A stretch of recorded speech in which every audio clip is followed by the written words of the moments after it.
Listen carefully, because what you are about to hear will not comfort you.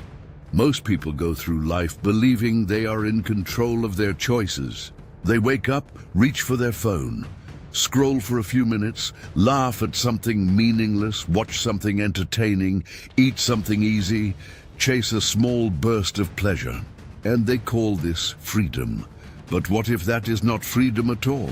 What if you are not choosing your actions as much as you think you are, but responding to a system that has quietly learned how to guide your attention, shape your desires, and train your impulses? Modern life tells you a simple story. Pleasure equals happiness, and happiness equals success. But your behavior tells a different story. The more pleasure you consume without resistance, the less control you seem to have over your own focus. The less discipline you feel in moments that actually matter, the more difficult it becomes to sit with discomfort, delay gratification, or build anything that requires time. And here is the contradiction you rarely stop to question. If pleasure truly made you free, why does it often feel like you are losing control the more you chase it? Think about it. You tell yourself you will be productive after one more video, one more scroll, one more episode, one more small escape. But that one more never really ends. And slowly, without noticing, your attention becomes shorter, your patience weaker, your ambitions softer. It does not feel like destruction. It feels like comfort. That is what makes it dangerous, because comfort does not announce its consequences. It quietly replaces discipline. There is a reason Niccolò Machiavelli, centuries ago, wrote so intensely about human nature. He understood something most people still avoid today.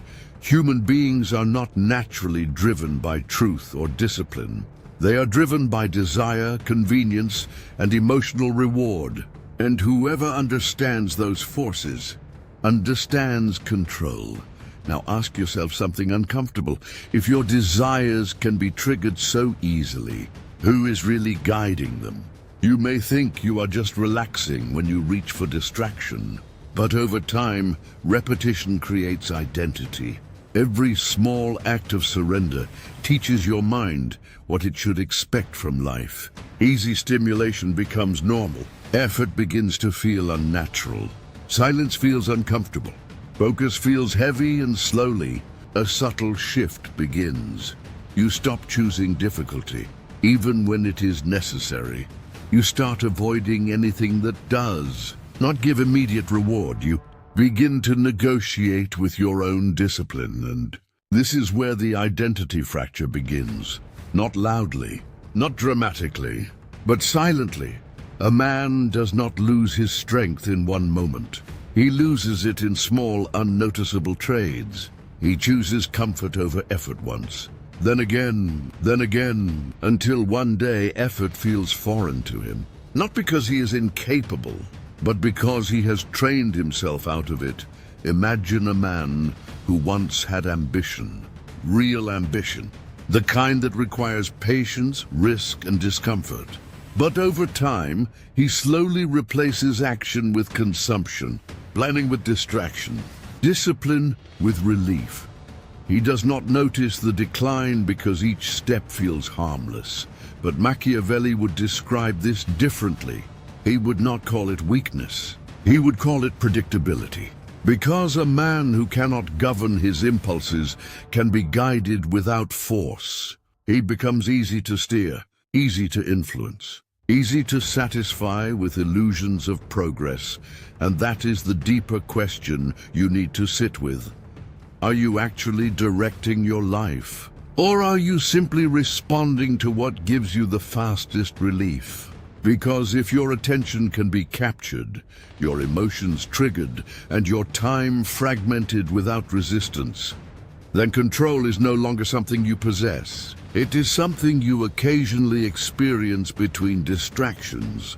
And here is where this becomes even more unsettling. You do not feel weaker while it is happening. You feel entertained, you feel occupied, you feel fine. That is why this system works so effectively. It does not fight your discipline. It replaces your need for discipline with constant stimulation. And if you are honest with yourself, you already know this tension exists inside you.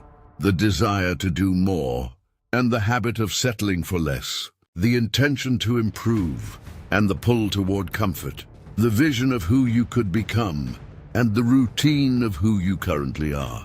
This is not a moral failure. It is a psychological pattern. And once you see it clearly, you cannot unsee it, because what feels like everyday behavior may actually be shaping something far deeper than habits. It may be shaping who you are becoming. When no one is watching, let me tell you something. Most people never realize. Pleasure is not your enemy, but your relationship with pleasure might be quietly reshaping your entire mind. You live in a world that no longer asks you to wait for anything. Everything is immediate. Entertainment, validation, food, information, even emotional comfort, delivered in seconds. It feels normal, even harmless. But what if this constant access to reward is not just making life easier, but subtly rewiring what your mind believes life is supposed to feel like? This is where the real shift begins, not in your behavior, but in your expectations. Dopamine is often described as a chemical of pleasure, but in reality, it is more accurate to call it a chemical of pursuit. It is not the satisfaction itself, it is the anticipation of it. The brain learns through it. It repeats through it. It builds habits around it. Now think about modern life. Every notification is a signal. Every scroll is a possibility. Every video, every like, every small burst of novelty is a micro reward. And over time, your brain does something extremely important. It adapts, because the brain is not designed to feel constant intensity. It is designed to normalize it. What once felt exciting becomes ordinary. What once required patience now feels unbearable. What once required focus now feels like a burden. And this is where a quiet transformation begins inside you. You don't notice it at first. It doesn't feel like decline. It feels like preference. You tell yourself you are just relaxing more, just taking breaks, just enjoying life. But slowly, something shifts underneath those justifications. Tasks that require effort start to feel heavier than they should. Goals that once felt meaningful now feel distant. Even simple discipline, sitting with one task, one thought, one direction, starts to feel uncomfortable. And in its place, something else becomes easier, escaping, not because you are weak, but because your mind has been repeatedly trained toward instant relief. This is the silent mechanism behind what many call lack of motivation. But motivation is not disappearing randomly. It is being outcompeted because effort-based rewards operate on a different timeline. They require patience. They require resistance. They require a brain that can tolerate discomfort long enough to reach delayed satisfaction. But if your system is constantly being rewarded in short cycles, patience starts to feel like punishment. This is not theory. This is pattern. Look at how easily attention breaks now. Look at how quickly boredom appears. Look at how often you reach for something, anything, to fill silence. Not because silence is dangerous, but because it feels unfamiliar. And unfamiliarity to the overstimulated mind feels like discomfort. This is where ambition begins to weaken, not through failure, but through substitution. You do not abandon your goals directly. You slowly replace the energy required for them with smaller, easier forms of stimulation. And each substitution feels justified in the moment. But Machiavelli, if he observed this pattern, would not call it entertainment. He would call it governance, because whoever controls what you seek in moments of boredom controls the direction of your mind, And in that sense, modern systems are not forcing you. They are simply making certain choices easier than others. Ancient philosophers and warriors understood something very different. They did not live in a world of constant stimulation. They trained themselves to tolerate delay, discomfort, and restraint, not because they enjoyed suffering, but because they understood a fundamental principle of power. Control over the self determines control over everything else. Stoic thinkers would describe this as mastery over desire. Machiavelli would describe it as strategic self-command. Different language, same conclusion. Discipline is not restriction, it is advantage. Because a mind that can delay gratification is not easily manipulated by urgency. A mind that can sit in discomfort is not easily redirected by pleasure. A mind that is not dependent on stimulation becomes far more difficult to influence. And this is where modern life quietly creates a contradiction. It gives you more pleasure than any generation in history, but less tolerance for effort than almost any generation before it. And you feel this contradiction in small ways when you try to focus and cannot. When you try to start and delay.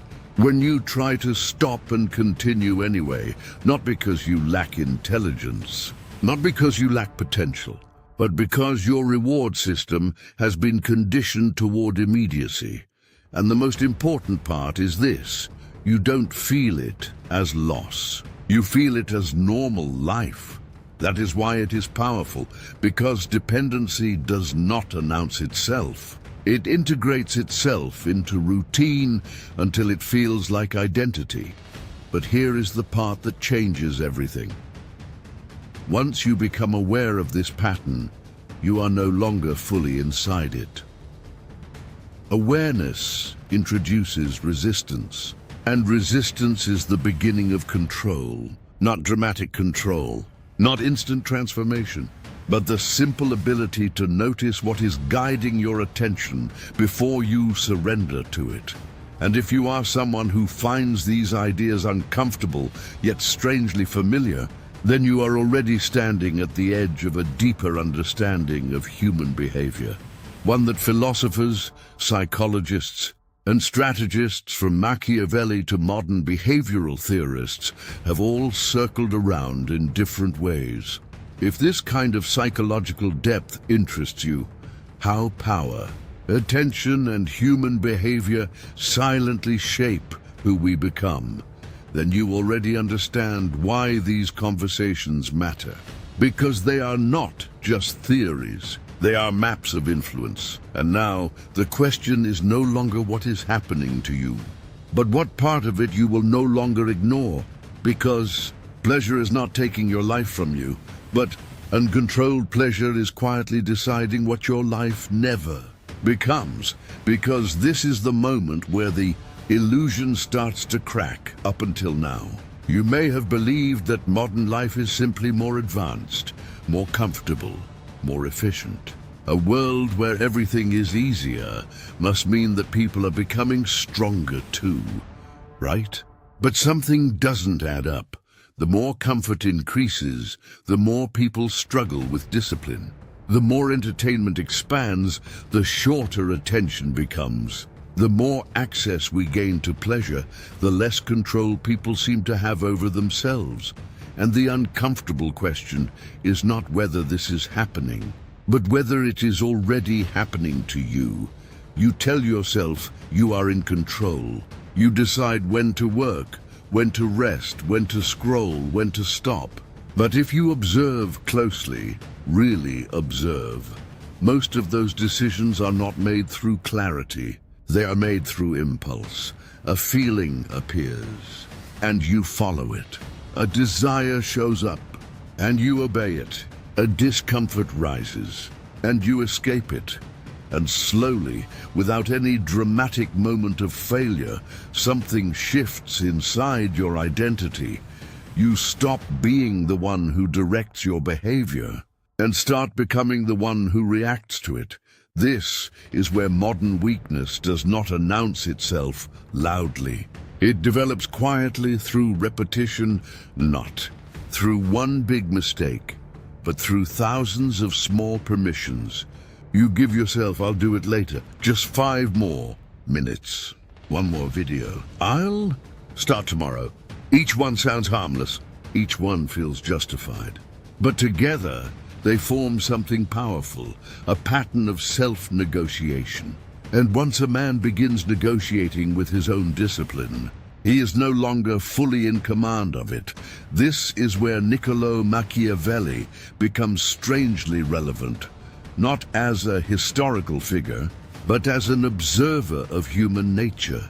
Machiavelli wrote about how people are far more influenced by desire and comfort than by logic or truth. He understood that control over a person rarely comes from force. It comes from understanding what they cannot resist. Now apply that inwardly. If your impulses can redirect your actions without resistance, then what exactly is in control? The conscious self that sets goals, or the emotional system that seeks relief? This is the subtle shift happening in many people today. Not a loss of intelligence, not a loss of potential, but a weakening of self-regulation. Psychologists describe this as reduced delayed gratification, the ability to tolerate discomfort in exchange for long-term reward. But in everyday life, it feels much simpler than that. You struggle to start tasks that matter. You abandon focus halfway through. You feel productive for moments, then drift back into distraction. And instead of confronting it, you normalize it. You call it being tired. You call it being busy. You call it needing a break, but deep down, there is a pattern you already recognize. Even if you avoid naming it, you are becoming more responsive to comfort than to purpose. And this is where emotional instability begins to quietly grow, not in dramatic breakdowns, but in subtle frustration. Irritation without clear reason. Restlessness even when nothing is wrong. A constant feeling that you should be doing more, but not having the control to sustain it. This is not a character flaw. It is the result of repeated conditioning towards stimulation over effort. Because when the mind is constantly rewarded for avoiding discomfort, even small moments of discipline begin to feel heavy. And over time, this creates a strange contradiction inside you. You want progress, but resist the process. You want strength, but avoid resistance. You want control, but follow impulse. And the more this gap grows, the more internal tension you feel. This is why so many people experience burnout without doing anything extreme. Because burnout is not always about overworking. Sometimes it is the result of constant internal conflict between who you want to be and what you repeatedly choose. And perhaps the most unsettling part is this. You don't notice the decline as it happens. You only notice it when comparison becomes unavoidable, when you see others building consistency while you restart again and again, when you see time passing faster than your progress. When you realize that potential is not disappearing, it is simply not being converted into action. And that realization often comes with regret. Not the loud kind, the quiet kind. The kind that appears when you are alone and wondering why things feel further away than they should. But even regret is not the real danger here. The real danger is postponing awareness, because every time you ignore this pattern, it strengthens its hold. Every time you justify distraction, you reinforce it. Every time you accept inconsistency as normal, it becomes your baseline. And slowly, without noticing, your identity adjusts to match your behavior.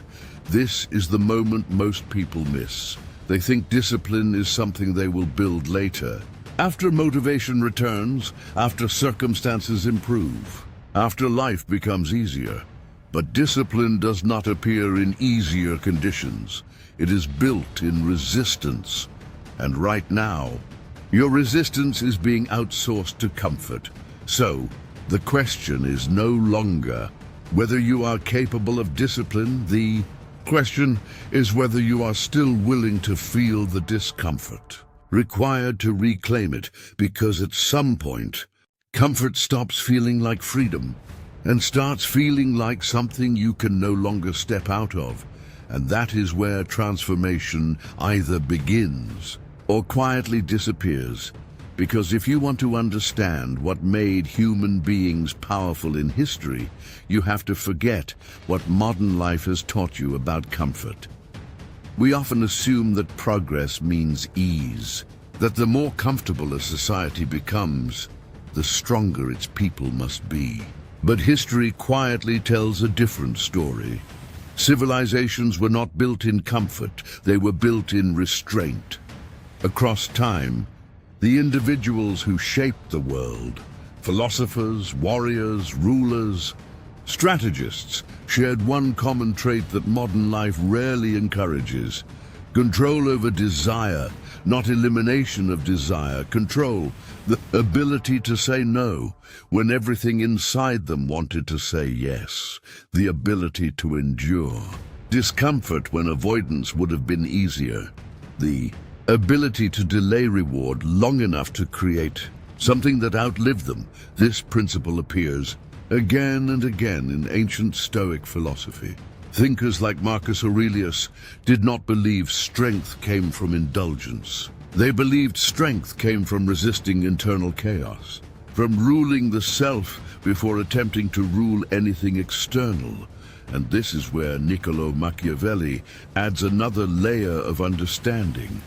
Machiavelli was not interested in moral comfort. He was interested in power as it exists in reality.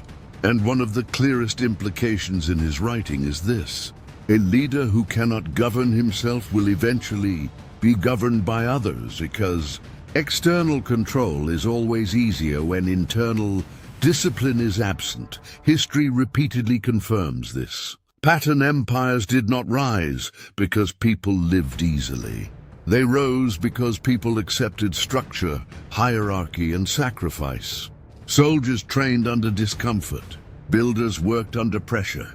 Leaders made decisions that required patience rather than impulse, and what united all of them was not pleasure. It was delayed gratification on a collective scale.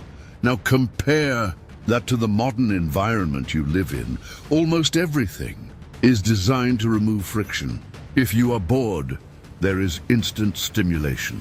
If you are uncomfortable, there is instant relief. If you are uncertain, there is instant distraction. But here is the subtle consequence of a frictionless life. It removes the conditions that build inner strength, because strength is not created in ease. It is created in resistance, and without resistance, there is no development of discipline. This is why the psychological state of modern individuals often feels disconnected from historical examples of human endurance. It is not that people today are weaker by nature. It is that they are less frequently required to practice strength in the first place, and over time, unused strength does not remain stable. It declines. Ancient warriors understood this instinctively. Training was not occasional, it was constant. Not because they enjoyed suffering, but because they understood a principle that modern environments often hide. The mind follows the conditions it is repeatedly placed under. If you train it toward comfort, it becomes dependent on comfort. If you train it toward resistance, it becomes capable of endurance. There is a subtle Machiavellian truth hidden here as well. Power is not only about controlling others. It begins with controlling the part of yourself that seeks immediate relief. Because the moment you are predictable to your own impulses, you become predictable in the world. And predictability in the language of strategy, is vulnerability. This is why rulers, philosophers, and strategists across history emphasize discipline not as punishment, but as advantage. A disciplined mind is not easily manipulated by urgency. It is not easily destabilized by emotion. It does not react blindly, it evaluates. And evaluation requires space between impulse and action. That space is disappearing in modern life, not because people are incapable of discipline, but because they are rarely given environments that force them to exercise it, and this creates a dangerous illusion. People begin to believe that comfort is neutral, that entertainment is harmless, that constant stimulation is just a lifestyle choice. But psychologically, the absence of restraint changes how reward is perceived. Effort begins to feel heavier than it should. Waiting begins to feel unnatural. Silence begins to feel uncomfortable. And without noticing, the threshold for what feels difficult keeps shrinking. This is where historical contrast becomes important, because when you study ancient societies, you realize something striking. They did not view discipline as optional. It was structural, embedded in training, philosophy, culture, and leadership. A Roman soldier did not debate whether he felt like enduring hardship. A Stoic philosopher did not negotiate with his impulses.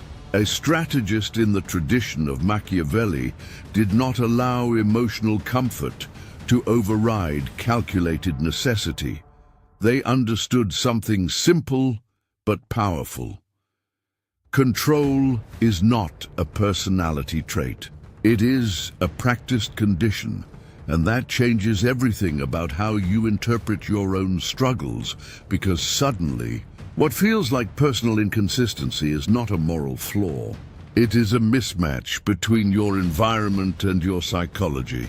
You are trying to build discipline in a system that constantly rewards the absence of it, and yet even in that environment, awareness changes the equation. Because once you recognize that discipline is not punishment, but intelligence, your relationship with discomfort begins to shift. Discipline stops being something you avoid and starts becoming something that defines your capability. And that is the moment where history is no longer just something you observe. It becomes something you can understand within yourself. Because this is where the story stops being about understanding weakness and starts becoming about reclaiming control. Everything you have heard so far leads to a single realization. The problem was never pleasure itself. It was never enjoyment, rest, or comfort. Those things are not enemies of human life. The real issue begins when pleasure stops being a choice and starts becoming a reflex. And the moment that happens, something subtle shifts inside you. You don't seek pleasure anymore. You obey it, but here is where the transformation begins. Power is not the absence of desire. Power is the ability to remain unaffected by desire when it is inconvenient. This is a distinction most people never fully understand. They assume discipline means suppression, that self-control means living a restricted life. But history, psychology, and even Machiavellian strategy point to a very different truth. Control is not about removing pleasure from your life. It is about removing its authority over your decisions. Niccolò Machiavelli understood this in a political sense.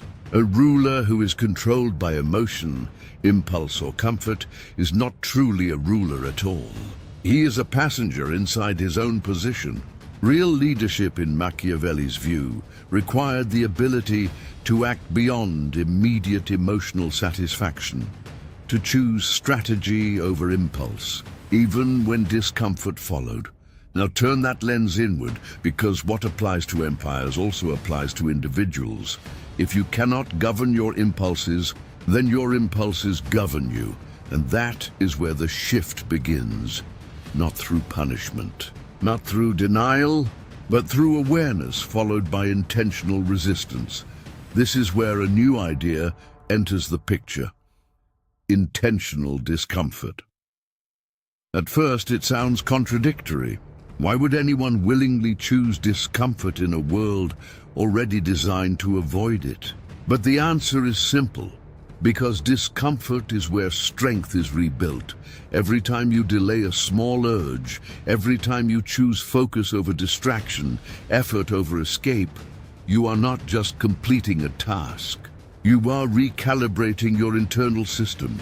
You are teaching your mind that impulses are not commands. And this is where most people underestimate themselves. They assume change requires massive transformation. But psychologically, identity is shaped through repetition of small resistance, a moment where you do not open the app, a moment where you continue working despite boredom, a moment where you sit with discomfort instead of escaping it. Individually, they seem insignificant, but collectively, they begin to rebuild something that modern life quietly erodes: tolerance for delayed reward.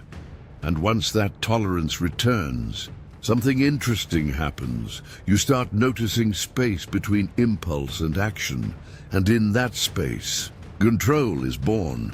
Boredom, for example, is no longer something to escape from immediately. It becomes something else entirely. A pause, a reset, a recovery phase where your mind stops reacting and starts reorganizing. Modern life mislabels boredom as emptiness, but in reality, boredom is where mental strength begins to regenerate. Without constant stimulation, your attention slowly returns to its natural state.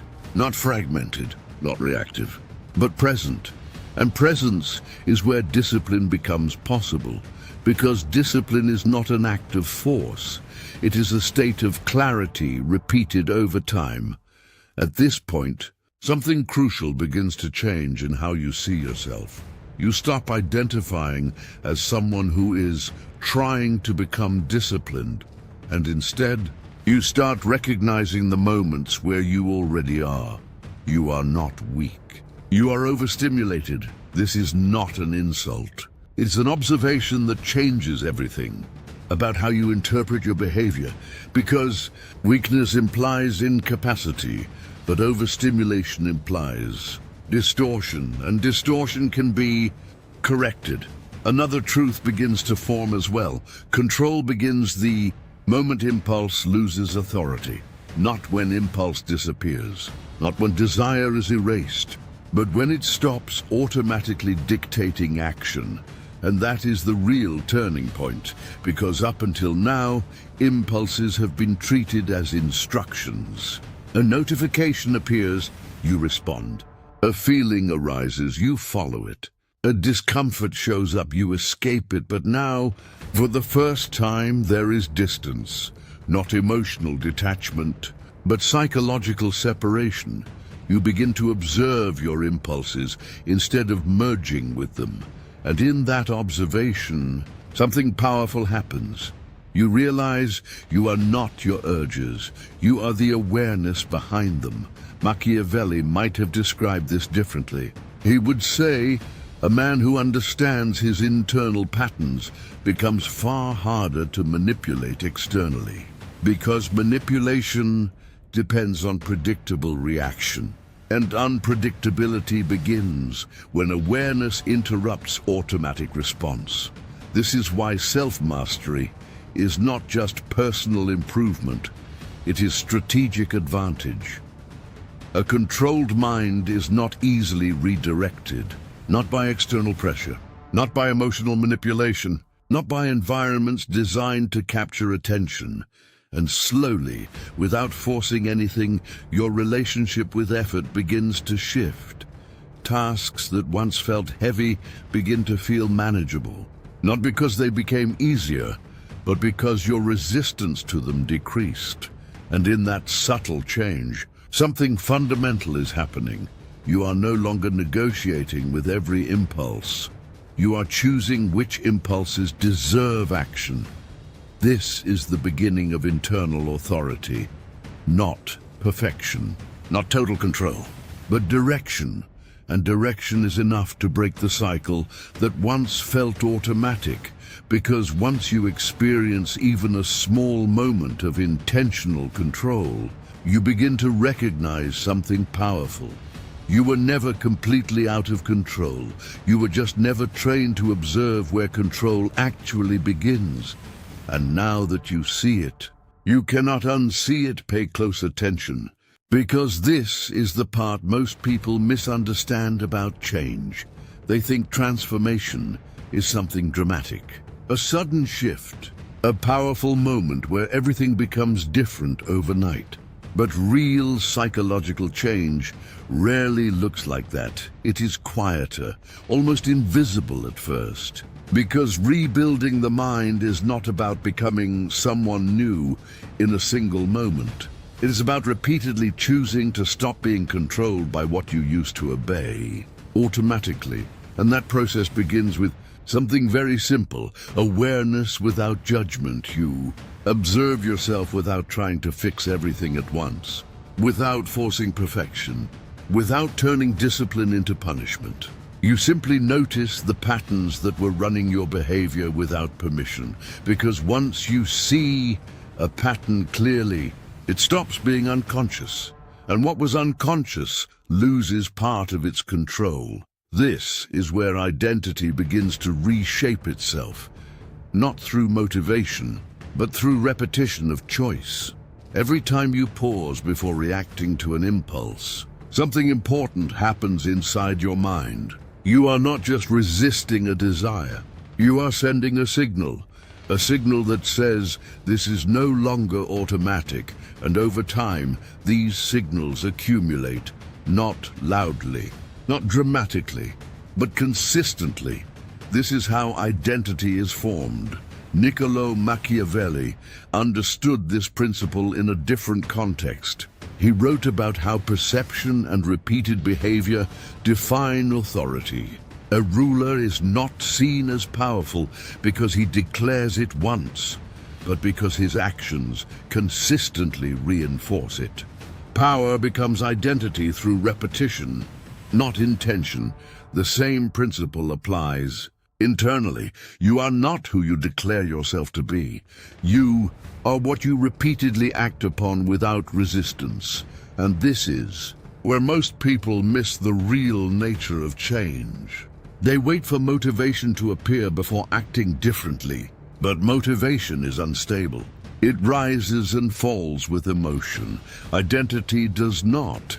Identity is built in the small moments where emotion says no, and behavior says yes anyway, or where impulse says escape, and awareness says stay, or where comfort says delay, and discipline says continue. Each moment is small, almost insignificant in isolation. But psychologically, they are structural. They are the building blocks of a new internal framework. And slowly, something begins to shift. You stop asking, how do I become disciplined? And start noticing, when do I already act with discipline? This subtle shift matters more than it appears, because identity does not respond well to force. It responds to recognition. When you stop attacking yourself for inconsistency and start observing your moments of control, something stabilizes inside your mind. You are no longer divided into who you are and who you should be. You begin to integrate, and integration reduces internal conflict. This is where emotional balance begins to form, not because life becomes easier, but because your reactions become less automatic. Strength, in this sense, is not emotional suppression. It is emotional regulation, the ability to feel an impulse without being owned by it, the ability to experience discomfort without immediately escaping it, the ability to sit in uncertainty without collapsing into distraction. And when you develop even small degrees of this, your perception of yourself begins to change, not as a perfect person, but as someone capable of interruption, And interruption is where transformation lives, because every habit you currently have only survives through repetition without interruption. Break that repetition even slightly, and the structure weakens. This is why awareness is so powerful. Not because it instantly fixes behavior, but because it introduces space between stimulus and response. And in that space, choice becomes possible. So instead of trying to control everything, the focus becomes simpler. Notice the moment before the pattern takes over. Notice the impulse before it becomes action. Notice the escape before it becomes habit. And ask yourself, quietly, honestly, without pressure, what is controlling you when no one is watching? Not as judgment, but as investigation, because most of human behavior is not performed for others. It is performed in private, in silence, in moments where no external authority exists, and those moments define everything. Another question begins to emerge as well. Do your habits reflect who you are becoming, or who you are escaping? This is not meant to create guilt. It is meant to create clarity, because clarity removes illusion, and illusion is what keeps patterns invisible. As this awareness deepens, something subtle but powerful starts to happen. You begin to delay impulses, not because you are forcing yourself to, but because you are finally aware of the cost of automatic response. And in that delay, even if it lasts only seconds, you are no longer fully reactive. You are present, and presence changes everything, because a present mind does not fully belong to impulse. It belongs to observation, and observation is the beginning of control, not external control, internal structure, the kind Machiavelli would recognize as essential for any form of stability or influence, not just over others, but over the self, and slowly, without forcing identity, without dramatic reinvention, something new begins to form, a version of you that is not defined by resistance to discipline, but by familiarity with it. And that version does not arrive suddenly. It emerges quietly through repetition, through awareness, through small interruptions in old patterns, until one day you realize something fundamental has changed. You are no longer trying to become controlled. You are simply no longer as easily controlled, and that is where the mind begins to rebuild itself. Because once you see this, you cannot return to the way you used to think. Everything you have explored so far leads to a single realization that is both simple and unsettling.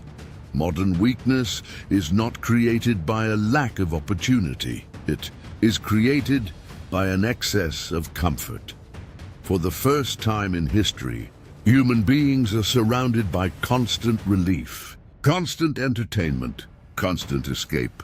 And what once required effort, patience, and restraint is now replaced with immediate satisfaction at every turn. But the mind was never designed for unlimited ease. It was designed to grow through resistance, and when resistance disappears, something subtle happens. You do not become happier. You become more dependent on stimulation to feel normal. This is the paradox of modern life. Everything is easier, yet inner discipline feels harder. Everything is accessible, yet focus feels more fragile. Everything is available instantly, yet patience feels almost unnatural. And so, the real question is not whether you have access to progress, but whether you can still tolerate the discomfort required to reach it. Niccolò Machiavelli would likely interpret this not as a moral decline, but as a structural one. A shift in human behavior that makes individuals easier to influence, not through force, but through convenience. Because whoever controls comfort also influences direction, And direction is more powerful than control, because people rarely feel guided when they are being made comfortable. They feel free, even when their choices are quietly narrowing. This is why awareness changes everything, not because it removes temptation, but because it exposes its pattern. Every small decision you make, what you consume, what you avoid, what you repeat, becomes a signal to your future self. Not a dramatic signal, a quiet one, almost invisible in the moment, but over time, those signals accumulate into identity, and identity always moves in the direction of repetition. So the real question is no longer what you want in theory, but what you are repeatedly choosing in practice. You do not rise by seeking more pleasure. You rise by mastering less of it, not eliminating it. Not rejecting life, but refusing to let it lead your decisions, because the moment pleasure becomes the decision maker, discipline becomes optional. And when discipline becomes optional, it slowly disappears from identity altogether. Your life changes the moment your habits stop negotiating with your impulses. Not when everything becomes easy. Not when motivation arrives. Not when conditions improve, but when impulse is no longer automatically obeyed. That is the true turning point. And it rarely feels dramatic. It feels like a pause before action, a moment of awareness before reaction, a brief space where you notice what you are about to do and realize you are no longer forced to do it. That space is everything, because in that space, you are no longer the result of your habits. You become the observer of them, and once you can observe them, you can interrupt them. Not perfectly, not permanently, but repeatedly enough to change direction. And direction, over time, becomes destiny. There is no final moment where transformation announces itself. No clear point where you become disciplined enough or strong enough. There is only repetition of awareness, and each repetition slightly weakens the old structure and strengthens the new one, until one day, without realizing exactly when it happened, you notice something different. The impulse is still there, but it no longer decides for you. And that is the real shift, not the absence of desire, but the loss of its authority.